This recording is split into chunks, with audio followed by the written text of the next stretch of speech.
Welcome back to Rabid Noise. Joining me on the program now is frontman for Ugly Kid Joe, Whitfield Crane. Welcome to the show, man. Hey, man. Thanks for having me. It's an absolute pleasure to have you on the show. You're just about to tour Australia for the first time since 1992, I believe. I feel like it was 93-ish. So, yeah, it was a while ago, 20 years plus. Yeah, around that time. But what are your memories of your original tour here? I think we came there a long time ago and played the Australian Music Awards and had a really great time. And I think it was around the Gold Coast, somewhere in there. And then I remember we were really young, and we were amazed that we were in Australia. And somehow, I think the awards show was at like an amusement park of some kind with roller coasters and a proper amusement park. And they shut the amusement park down in the sense of it wasn't for the public. So after the show, there was actual like bars and drinks in front of the roller coasters and whatever other rides. And I thought to myself right then and there, I was like, I love Australia. This is awesome. That sounds like Dream World, which is I don't know why I forget what it was called, but it was really great experience and fun time. We came back and toured, of course, after that. AC/DC, need I say more? Well, the band reformed in 2010, and the footage I've seen of you guys has been absolutely amazing, like Barkin. And what was it that got you excited about playing with Ugly Kid Joe again after so many years?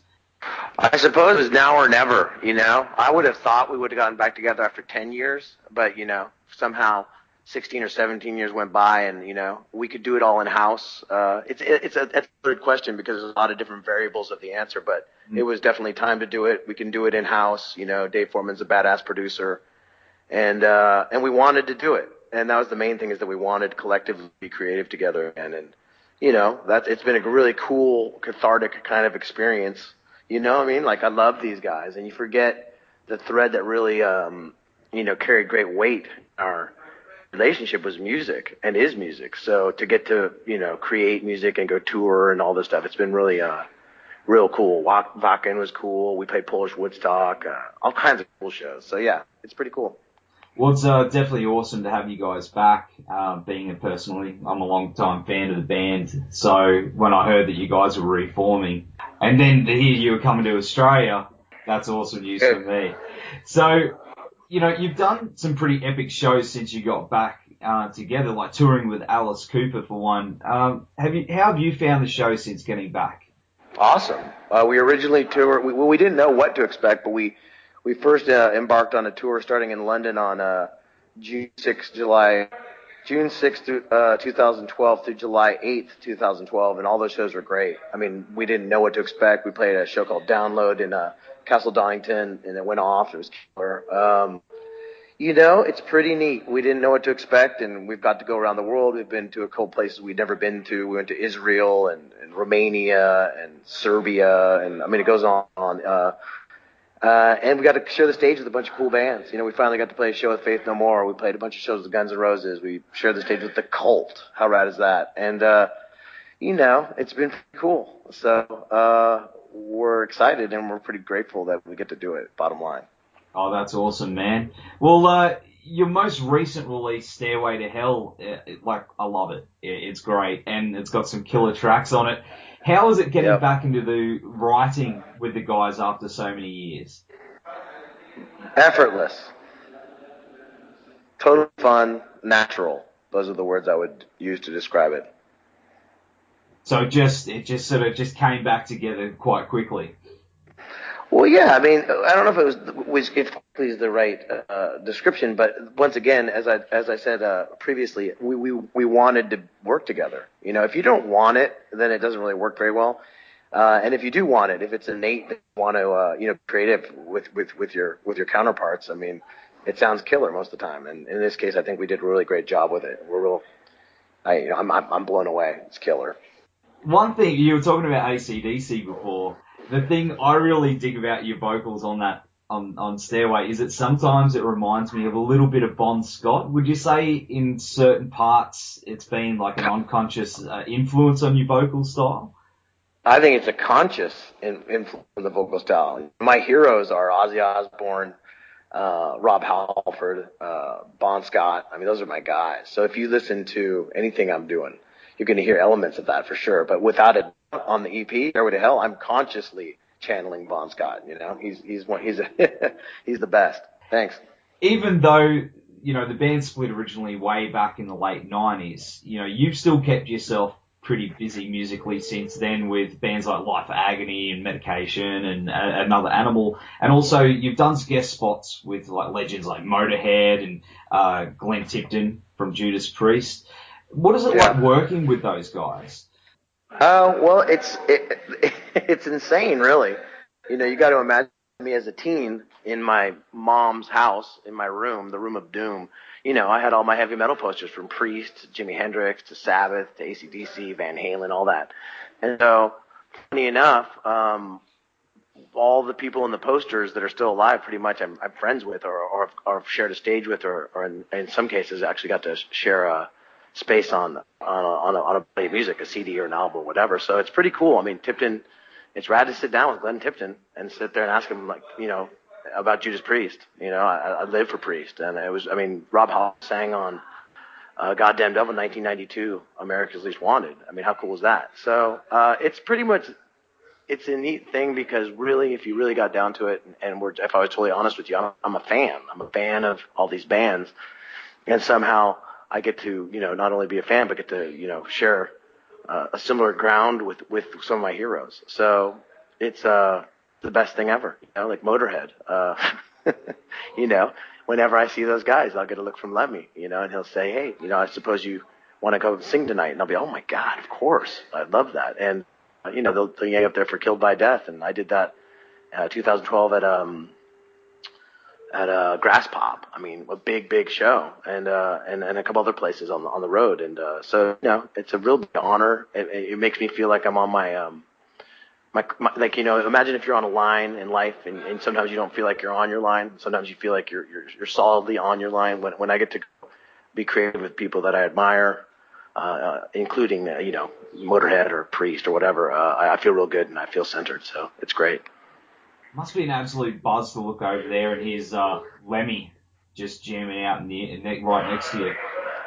Yeah, dude. Well, it's crazy because Motorhead, the way that first of all, they're the greatest, not just the band, but the entire entity, everyone around them, their crew, you know, their management, everybody is just really awesome people. And the way that the Motorhead stage, as you well know, is set up is it's Lemmy stage left, stage right, McD on a giant drum riser in the back where a drum would be situated, which leaves the whole middle for said singer. So yeah, it's a trip. You know, if you wanted to be knighted into, you know, rock and roll, you know, I mean, why wouldn't you? I mean, of all people that have really been kind to me and look after me, it's Motorhead, you know, without a doubt. Yeah, it's a trip. Oh man, that's awesome. What's next for Ugly Kid Joe? Can we expect a follow-up to Stairway? We'll see. You know, those guys got to get to work and give me some music, you know. I would hope so, you know. Right now, I would think it'd be a good time for those guys to start writing. We'll see. You know, they got to have initiative. But as far as what's next for the band, we're going to come to New Zealand and Australia, 3 shows in New Zealand and 4 shows in Australia, and that's in April. And that's awesome. And I plan, and how I roll, what I would do, and what I'm going to do is, what I'll do is I'll put like 2 or 3 weeks at the end of my flight so that I can go experience Australia and go do something cool. What about yourself? Outside of Joe, what are your plans? Yeah, I just finished an acoustic-based record with my friend Lee Richards, which it's all mixed up, 10 songs. We just need to master it and figure out the proper outlet for it. So, you know, my main thing, you know, that I'm so excited to be working again, really, is, you know, I live to sing songs. I love to perform. I mean, when you do an interview like this, or when you go make a record like Stairway to Hell, for me, my whole intent and vision is to go perform. So for me, I'm going to make as much music as I can, you know, I'm afforded to do, and I'm going to go perform around the world. That's the quest. Hey, let's talk about Melbourne's Dead City Ruins.